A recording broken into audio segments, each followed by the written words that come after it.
Alors, dans la série des émotions, aujourd'hui, nous allons parler de la colère. Et comment transformer cette énergie puissante de colère en source de confiance en soi. Alors, la colère, c'est une émotion qui peut vraiment nous submerger lorsqu'on a l'impression d'avoir été injustement traité par nos parents, par notre conjoint, par nos amis, collègues, ou la vie elle-même. On peut être en colère contre la vie, contre des scénarios vraiment absurdes que l'on peut vivre, ou très tristes ou dévastateurs. Cette émotion associée à l'énergie de feu, très puissante, puisqu'elle est associée à l'énergie du troisième plexus, troisième corps, en lien avec l'élément feu, eh bien cette colère, elle peut être vraiment très puissante, dans son aspect positif comme dans son aspect négatif, c'est-à-dire vraiment dévastatrice.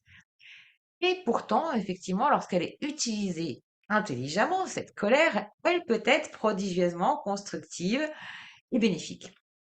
Alors dans cette vidéo, je vais vous transmettre des ressources inédites, assez simples et efficaces pour transformer la colère en confiance en soi. Mais avant tout, j'aimerais dire que si vous êtes là, probablement que vous ne ressentez pas forcément la colère. En tout cas, vous ne l'exprimez pas. Ça ne veut pas dire qu'elle n'est pas là. Mais peut-être, je vous invite à cet état de vigilance, que vous avez peut-être autour de vous des personnes qui manifestent cette colère. Donc, ce qui veut dire que vous vibrez la fréquence de la colère. Donc, on va aller plus loin. La colère comme la honte, elles sont des émotions sournoises car bien souvent, nous ne nous autorisons pas justement à les exprimer. On n'a pas eu le droit, petit aussi, hein, c'est toujours ce réflexe inconscient, et l'inconscient, il a l'âge de 8 ans, donc entre 0 et 8 ans, on s'est forgé une personnalité avec les croyances éducatives, morales, etc. Et donc, cette colère, elle est enfouie, on n'a pas eu le droit de l'exprimer. Et tout ce qui n'est pas exprimé est refoulé dans le corps. Alors, à chaque fois que vous avez réprimé votre colère, votre inconscient, lui, il a stocké l'information de tous les événements, hein, la date, le jour, l'heure, etc., en mémoire, comme sur un disque dur, comme ça veut dire. Il y a un endroit de prédilection où la colère va se nicher, c'est au niveau du plexus solaire. Troisième corps, corps émotionnel ancré dans le pancréas. Ce corps émotionnel, il est relié donc à votre pancréas, et cette glande du pancréas est responsable de l'équilibre de votre système digestif puisqu'elle joue un rôle essentiel dans la régulation de la glycémie et la production d'insuline. De plus, ce corps émotionnel, c'est le siège de l'archétype, ce qu'on appelle de l'enfant intérieur. Cet enfant intérieur, il faut en prendre grand soin. C'est pas une image, etc. C'est une de vos tripartites. Voilà, si on parle de trinité. Votre enfant intérieur, il se loge ici. Donc, votre enfant intérieur, c'est cette partie de vous qui crée, qui interagit avec l'environnement, qui est spontanée, qui est source de création, de nouveauté, d'innovation. Si vous avez refoulé enfant des colères et des frustrations, votre inconscient en a gardé ses mémoires et les a cristallisées. Alors, pour retrouver la confiance en soi, hein, qui est l'inverse, l'opposé, la transmutation de la colère, il est logique d'aller déloger ce poids qui n'a pas été digéré. Donc, une digestion, c'est aussi en lien avec la digestion physique, donc on va voir aussi pourquoi. Mais ce poids émotionnel qui n'a pas été digéré et qui a finalement étouffé votre pouvoir personnel. Alors, je vais vous poser quelques questions pour vous inviter à des prises de conscience. Quelles sont les situations ou les personnes qui peuvent vous mettre en colère? Toujours la même chose, balayez vos secteurs de vie. Dans le domaine professionnel, qui est-ce qui vous met en colère? Dans quelle situation ou quelle personne? Dans le domaine familial, des oncles, des tantes, vos pères, vos mères, vos frères, vos sœurs, vos enfants, qu'est-ce qui vous met en colère? Et dans quel contexte précisément? Dans le domaine sentimental, bien évidemment, etc. Dans le domaine amical. Deuxième question, est-ce que vos parents vous ont laissé exprimer vos émotions quand vous étiez enfant? Ou est-ce qu'il fallait être bien sage? Ou une enfant bien sage et se taire? Ou est-ce que justement vos douleurs ou vos émotions ont été banalisées? C'est pas grave, etc. Donc tout ça, ça a une importance. Troisième question, vos parents vous ont-ils donné une bonne nourriture? Troisième plexus, corps émotionnel, centre de la digestion, une bonne nourriture affective pour cultiver ce centre de la confiance en vous. Quatrième question, à chaque fois vous pouvez faire une pause, hein, et revenir dessus ou les noter. Quatrième question, est-ce que vous avez souffert d'être comparé aux autres pendant votre enfance, même à l'âge adulte, et fallait-il que vous répondiez à une certaine exigence ou de certaines exigences de la part de vos éducateurs ou de la part de votre environnement pour vous sentir reconnu et accepté? Est-ce que vous avez l'impression qu'il fallait que vous vous conformiez à une certaine attitude, une certaine posture que vous deviez avoir pour être aimé, pour être reconnu, pour être accepté dans le groupe? Ensuite, vous pouvez aussi si vous posez la question suivante, est-ce que vous avez été jugé ou est-ce que vous avez reçu des remarques qui vous ont particulièrement blessé? Voilà. Et je vous invite aussi à faire un petit flashback, de voir quelle situation, quel scénario, finalement, a pu vous blesser lors de votre enfance. Est-ce que vous vous êtes senti jugé? Et est-ce que vous êtes révolté et en colère aussi dès que vous constatez une injustice? Même si elle ne vous concerne pas directement, est-ce que vous vous sentez quelque part attaqué ou est-ce que vous sentez en fait dans votre plexus, en fait, comme s'il se serrait et comme si vous sentiez vraiment cette révolte intérieure? Mmh. Ensuite, est-ce que, vous vous autorisez aussi à exprimer clairement et posément cette colère lorsqu'elle vient? Ou est-ce que finalement vous continuez à la réprimer parce que pour vous, en fait, vous avez honte finalement de cette colère, ce de cette réaction impulsive que vous pourriez avoir?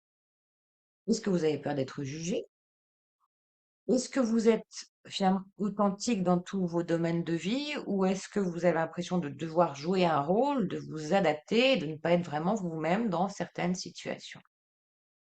Et enfin, si vous vous autorisiez là, aujourd'hui, tout de suite, de laisser exprimer vraiment votre enfant intérieur, qu'est-ce que vous changeriez là, maintenant et instantanément pour ressentir en fait cet état de paix intérieure, cet état de soulagement, de joie et d'enthousiasme? Vous voyez, tout un tas de questions, en fait, ces petites questions qu'on ne se pose pas forcément dans la vie courante et qui sont pourtant si essentielles pour maîtriser nos émotions et donc piloter notre vie dans le sens que nous le souhaitons.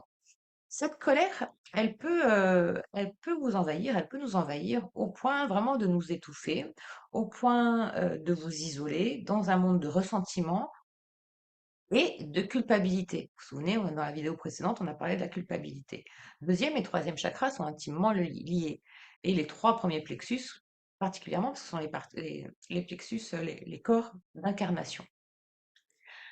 La colère enfouie, elle mène aussi à la procrastination, hein, puisque si on a peur d'être jugé, qu'on a été jugé, etc., finalement, on ne s'autorise pas à créer, on ne s'autorise pas à être individué et on se conforme à la masse. Cette colère, elle peut ébranler donc votre confiance en vous, et vous empêcher de vous laisser prendre votre juste place et de vous épanouir. Comme ce qu'on a dit en début de vidéo, une vibration appelle une vibration d'une même correspondance, c'est-à-dire la colère appelle la colère. Tout est énergie, et c'est vraiment fantastique quand on comprend ça. Tout est énergie, et c'est là tout ce qu'il y a à comprendre, pour reprendre les termes d'Einstein. Il faut s'aligner à la fréquence de la réalité que l'on souhaite pour la vivre et la manifester. Et ce n'est pas de la philosophie, c'est de la physique. Et cette citation d'Albert Einstein, elle devrait être enseignée à l'école.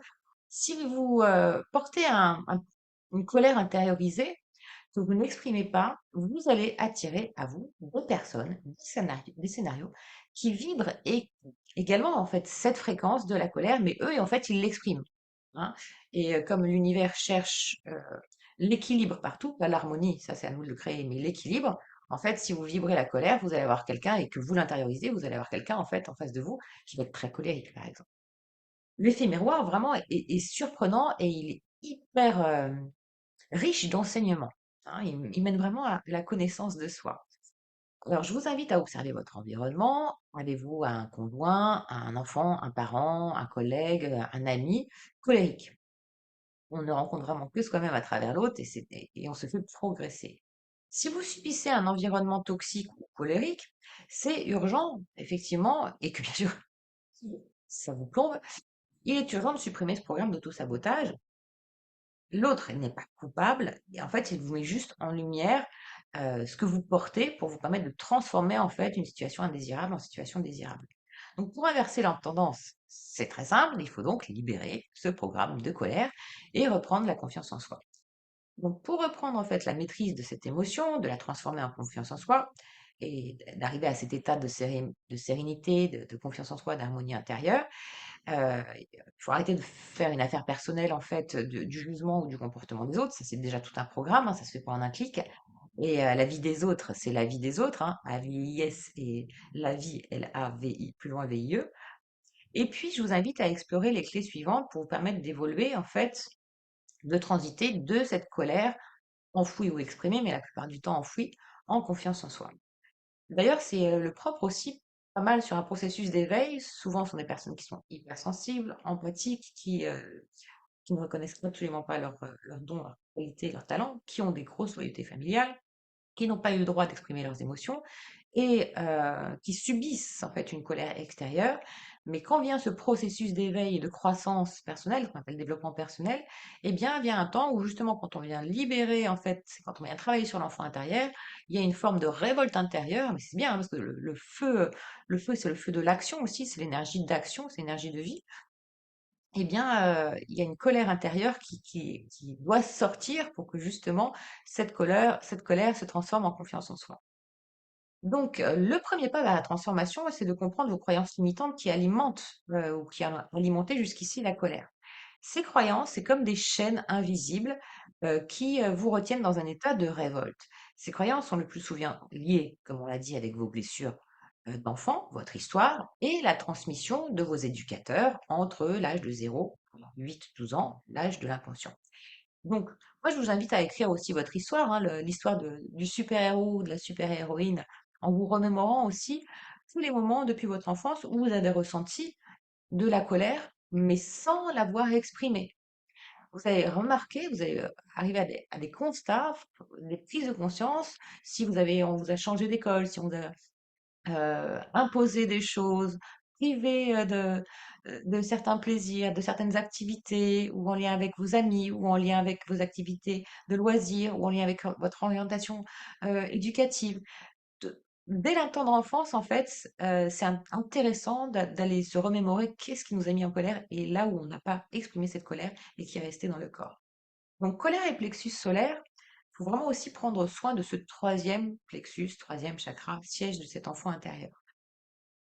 La colère que vous n'avez pas exprimée au moment où elle se présentait, elle s'est accumulée donc dans ce corps émotionnel, principalement, votre troisième plexus. Même si tous les corps sont intimement liés, euh, entendons bien ça. Donc ce chakra solaire, il est ancré dans votre pancréas, comme on l'a dit, et au fil du temps, c'est amalgamé comme un poids, hein, qui vous semble probablement bien lourd à porter aujourd'hui. Ce poids peut être aussi physique, hein, prise de poids. Cette colère refoulée, elle a créé comme des amalgames, hein, par de multiples couches d'événements et d'émotions que vous n'avez pas digérées. Et votre plexus solaire, qui est le centre de votre volonté, mise en action, perdu de ce fait des capacités. D'accord? Ce centre d'énergie, cette roue d'énergie vitale, cette centrale d'énergie, a perdu de sa puissance. Donc vous avez peut-être l'impression, en fait, alors que vous étiez quelqu'un de solaire, d'avoir perdu votre lumière, d'être l'ombre de vous-même et de constater que finalement, par rapport, remonter au plus loin que vous pouvez, ou quel était ce plus bel état de solarité que vous avez vécu et quel était le contexte et qu'est-ce qui a déclenché en fait cette perte de lumière, cette perte d'énergie. Hein, vous avez l'impression d'avoir perdu finalement votre élan de vie, qu'on vous a pompé votre moelle. Pour retrouver votre enthousiasme, donc votre créativité, votre capacité d'agir, vous avez encore une fois, devenir votre meilleur parent, votre meilleur père, votre meilleure mère, ce qui demande effectivement un travail sur cet enfant intérieur, de pacifier les blessures au père et de pacifier les blessures à la mère, de s'individuer, ou s'individualiser, c'est la même chose. Donc, ce qui signifie prendre soin de son corps émotionnel et de son enfant intérieur. Alors, quel est l'impact maintenant de la colère sur le corps, euh, on va dire les symptômes chroniques les plus courants qui sont associés?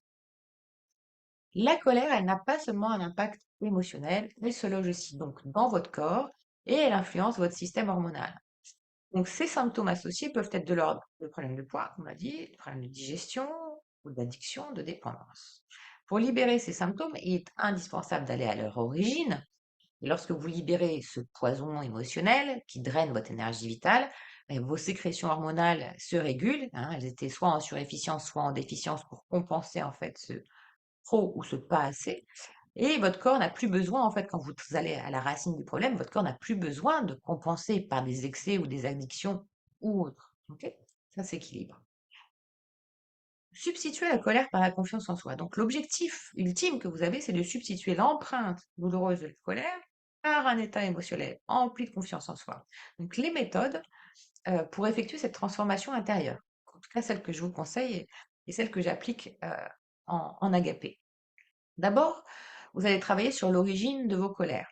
Vous allez explorer l'origine de vos colères en examinant les rapports avec vos parents, en particulier votre rapport avec votre père, avec votre mère, pendant votre enfance.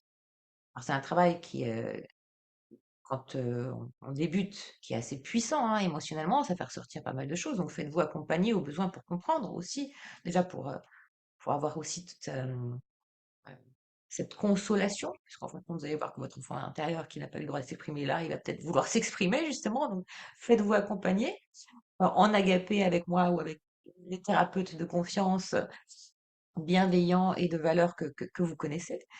Et pour comprendre comment votre moi ego hein, s'est construit, comment votre imago, c'est-à-dire votre construction de personnalité, s'est révélé et qu'est-ce que contient cet imago hein. Votre imago, encore une fois, c'est votre construction de personnalité, faite des qualités et des défauts de vos éducateurs. Elle est ce processus est très révélateur, il met vraiment en lumière se comporte de positif, de négatif, et ce que le négatif vient nous enrichir quand on le dépasse. Et l'imago, c'est donc l'ensemble des qualités et des défauts perçus hein, par votre regard d'enfant sur le comportement de vos éducateurs. Bien, le regard perçu, parce que enfin, la vérité, où placer la vérité hein. Ensuite, donc, l'individualité et l'effet miroir. Vous allez découvrir comment votre individualité est aussi liée à cet effet miroir et comment l'univers cherche à chaque instant à créer l'équilibre dans toutes vos interactions, même si ça peut paraître bancal au départ. Donc, et encore une fois, j'aime à dire, l'univers cherche l'équilibre en toute chose, mais l'équilibre ne veut pas dire l'harmonie.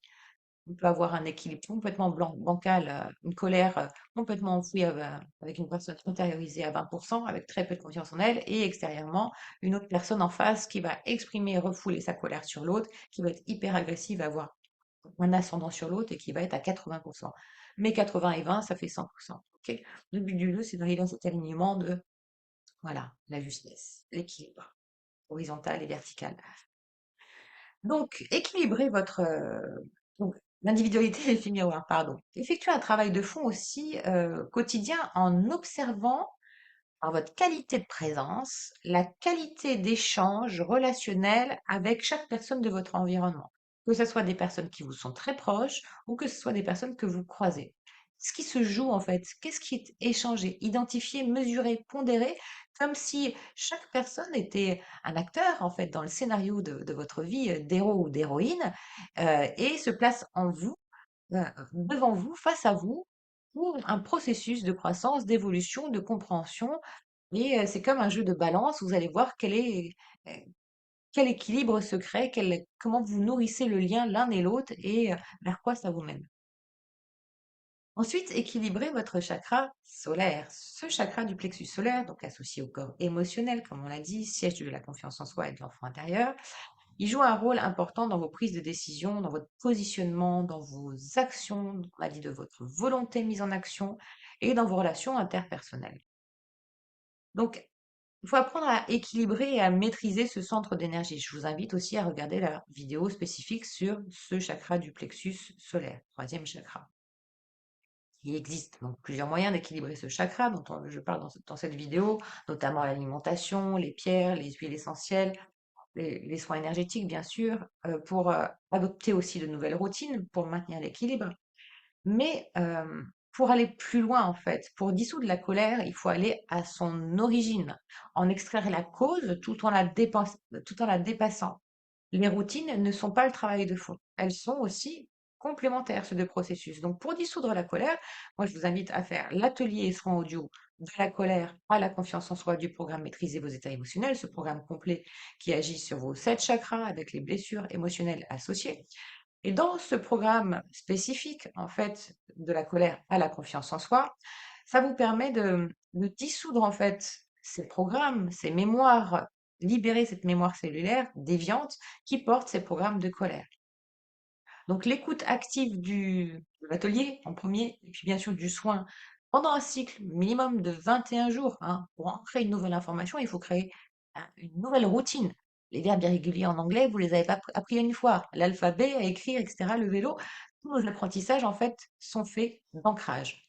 Pour vibrer non plus la colère, mais pour vibrer la confiance en soi, il faut que vous aidiez votre subconscient. Après ces mises en conscience faites là, ici, et nous allons plus loin, bien sûr, dans l'atelier, eh bien, il faut ancrer dans votre système, sur votre disque dur, une nouvelle information empreinte de confiance en soi, vous permettant de vibrer la confiance en vous, et donc d'attirer à vous des personnes vibrant et des situations, des personnes et des situations vibrant sur la même fréquence. Ok. Donc, vivre des relations de confiance en soi et en l'autre, c'est quand même beaucoup plus agréable, je vous l'assure. Et ça vous permet effectivement aussi d'augmenter, d'élever votre taux vibratoire. Donc tout ce qui est symptômes chroniques, bien sûr, vont se dissoudre au fil du temps. Voilà, donc je vous invite vraiment à aller plus loin dans ce processus parce que tellement le sujet de la confiance en soi est un sujet qui est tellement répandu aujourd'hui. Mais voilà, j'espère vous avoir apporté un nouvel éclairage, peut-être des solutions magiques. En tout cas, ça a été le cas des personnes qui ont déjà entamé ce processus-là et réussi leur processus en agapé et retrouvé confiance en elles et en eux. Et je vous souhaite une merveilleuse transformation et expression de votre richesse intérieure. Et n'oubliez pas que votre bonheur se vit présent. Chaque jour de vie doit être un jour de joie. Voilà, un jour de croissance, un jour de, pas de survie, mais un jour de vie. Donc, je vous souhaite tout le bonheur que vous méritez et je vous dis à très bientôt pour la prochaine vidéo.